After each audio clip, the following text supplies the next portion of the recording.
Hi guys. Yeah. Hi. Welcome back to the channel. So excited to see you here today. So in this video, we're going to be detailing all the costs associated with buying a house in the UK, both the real cost and the hidden cost, like things we did not actually think about when we were planning to buy our first house. Yeah, and we have an important tip for you as well regarding lawyers, so make sure you watch till the end to get those tips. Exactly. So make sure to watch till the end, and without further hesitation, Let's get started. let's get started. The first thing we paid was the property reservation fee. That's when we spoke to the property developers and told them that we are interested in this house, and then to reserve it you have to pay a fee. But then this fee comes out of your final bill for the house, so it's just an advance fee that they collect. Yes, so we paid £500 for that. So that's the first thing that we paid. Now the second fee, or the second money that we spent, is broker, or technically we're supposed to spend broker fees, because it's something that you might spend depending on the type of arrangement you use. No, depending on the type of mortgage broker you use, you might have to pay for that. So we used the mortgage broker that was paid on commission. So I think it's the bank that settles them once they close a mortgage deal. So it was free. We did not have to pay for that. But then there are people that actually pay their mortgage brokers. We did not have to. So that was good. The next set of fees was legal fees. Yes. Okay.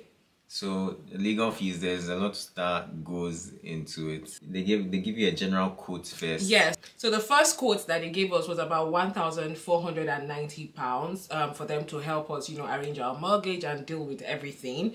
But at the end, we paid more than that. We ended up paying £1,872 for lawyer fees. So that's something you have to factor in once you're trying to save for a house. Make sure you're also saving for the fees that you're going to pay. And one of the really important ones is solicitor fees or lawyer fees. And then we have a very important tip to share here regarding our experience. I think there's two things I wanted to point out. First is the breakdown of the fees. It's important to double check everything, because some lawyers or some law firms, they have like a blanket template that they use for fees, because most houses are general. And if there are some things that you don't do, you find that those items may still be in the list of things you're being charged for.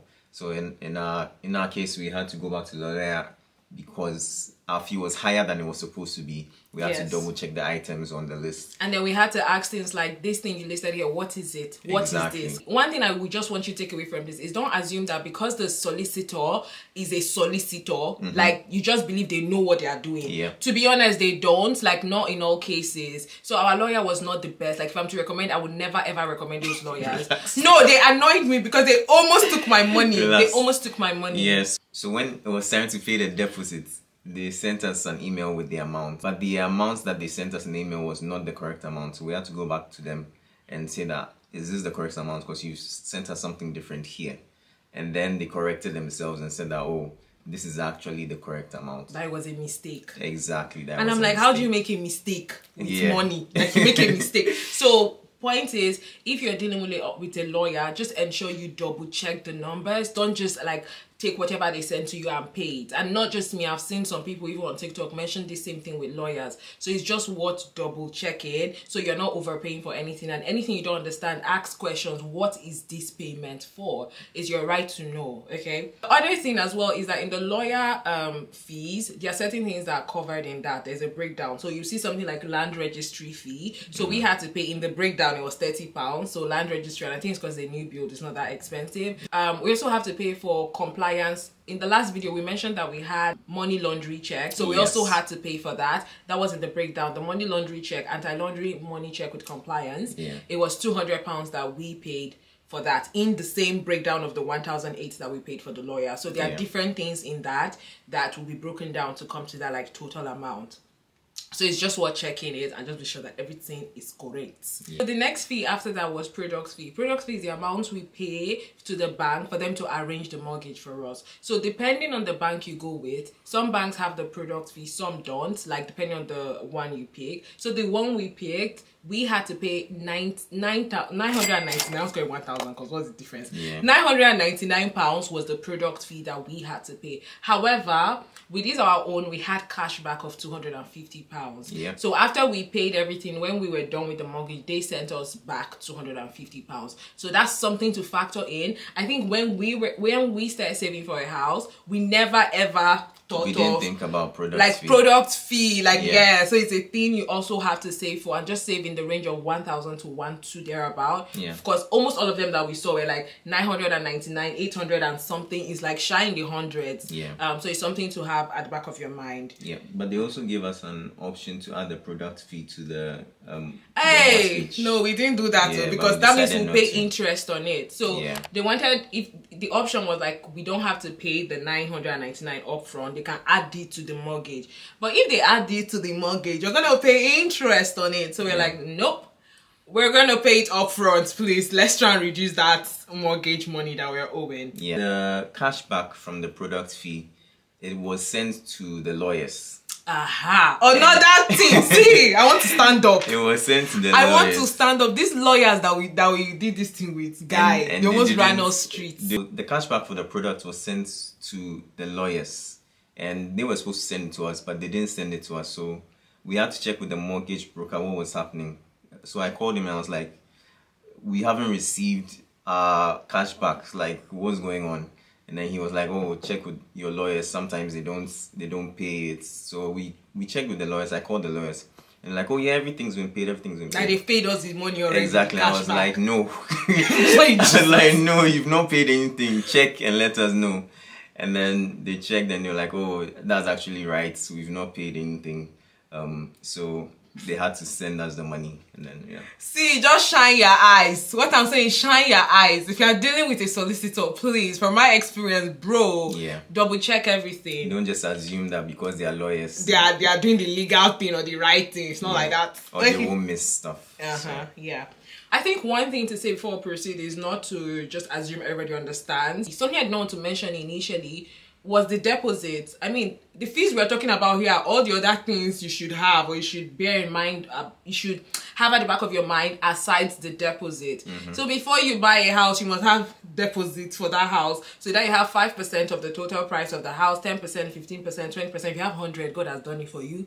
But like the deposit, we're not going to mention it because that's like, you should have that before you can even buy a house. These are all the added costs around buying a house that we just want to highlight in this video. The next fee or the next cost to bear in mind is stamp duty. So because we bought because it was our first house and it's the price of our house is under £425,000, we were exempt from stamp duty. Stamp duty is a type of tax as well you pay for buying properties in the UK. So if your house is more than 425,000, you're gonna pay stamp duty. And also if it's your first time, there's that exemption as well. But if it's your first time and it's above 425, you will still pay stamp duty. So just bear that in mind as you're trying to look for like house prices or a house you want to go for. You want to talk about removal costs. So how much we spent to move things from the other house to this house? Yes, so basically we got a couple of quotes. The initial quotes we saw were looking high, but then we reached out to one of the moving companies and we told them that, oh, this is our budget, that can they work within this? And he said yes, that they can work within it. One thing to really check is that it may take longer than you think to pack up the stuff. So you need to consider that in your estimate of the payment you're making. We estimated it would take 2.5 hours and it didn't. It took almost 4 hours. To move it from the other house and bring it here to and pack the offload stuff. And offload. All that is considered in the cost. And we ended up spending double what was quoted. Yes. So yeah, we ended up paying £600. The initial quote was 320. Only for these people to arrive in this house, they tell me that they're not gonna offload the things in the van. Because that we've exceeded the time and we needed to call the office for them to rearrange the cost and everything. They held me at hostage. So anyway, we ended up paying £600. So just bear in mind if you're trying to move your stuff, give more time than you think you need, because Yeah. the quote will be given to you based on the hours you think you need them for. So like 2 hours, 3 hours, 4 hours, just go for 3 hours or something, but like just give more than you think it would take to pack everything in your house. That's something we learned. Yeah, and I think the number of movers as well. Yes, how many people you get to help you move the things. Yeah. How many did we have? We had 3. We had 3. We had 3, but okay, we had 2 and a driver. Yeah, 2 and a driver. And you would assume that they know how to pack things quickly, but I still had to be directing them on how to remove stuff, how to do this, how to. So it was an experience, but we came through it.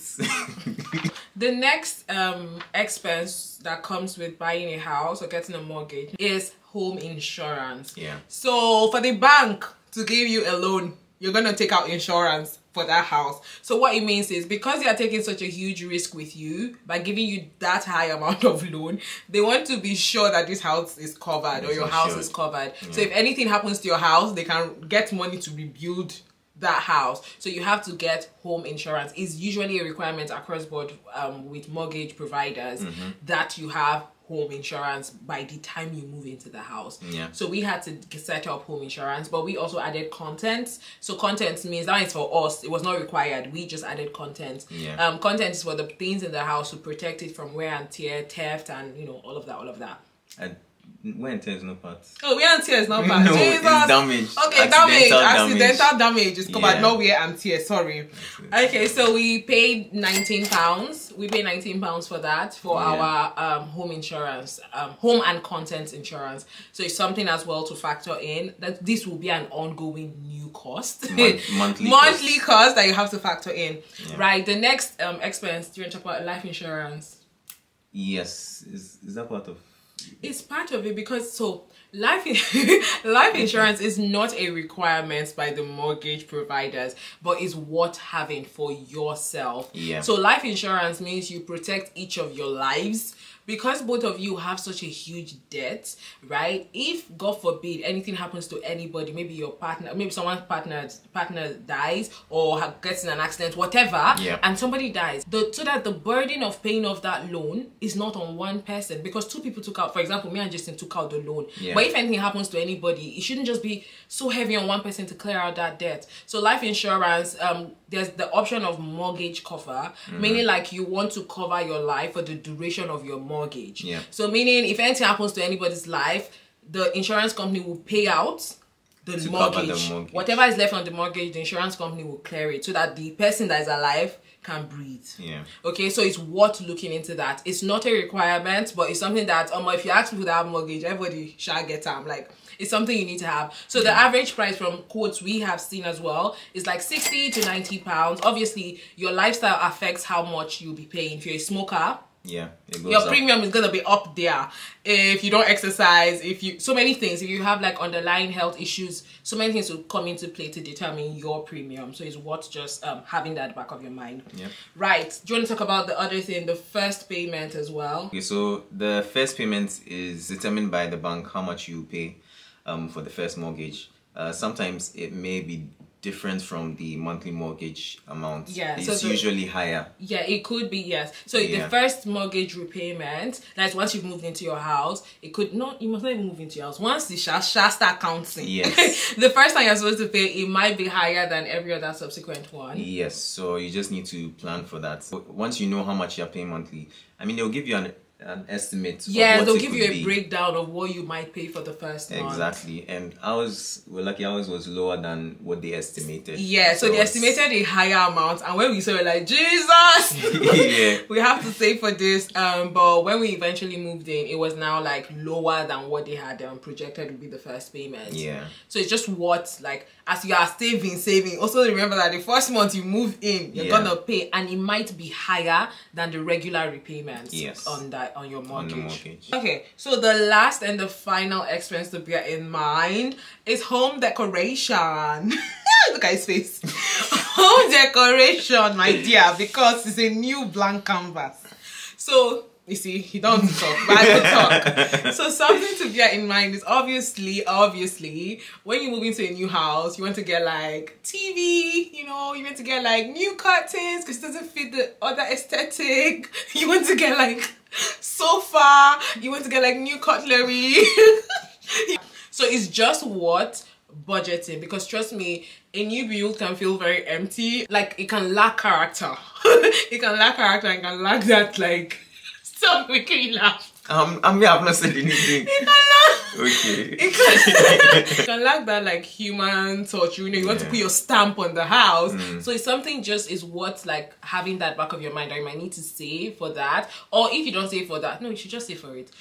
But regardless, also you can pace yourself, you know, to do things in the house. But just know that that's a cost that you would definitely incur. Because there'll be one or two things you want to buy, one or two things you want to change. So what we have spent so far in like home decor, like a rough estimate, very rough estimate, is close to £4,000 trying to set up this home. So it's something to just bear in mind. Obviously, you might not spend as much as we did, but you will spend. I can give that one guarantee. The one thing you want to change the house, so just know that even if it's just the light fixtures, you might spend on that to change it. We've not even spent on light fixtures yet. Like we spent some. Yeah, we've spent some, just in 2 places we've changed the lights, right? But that's also even something that you might want to change. Yeah, there's still a lot we need to. Yes.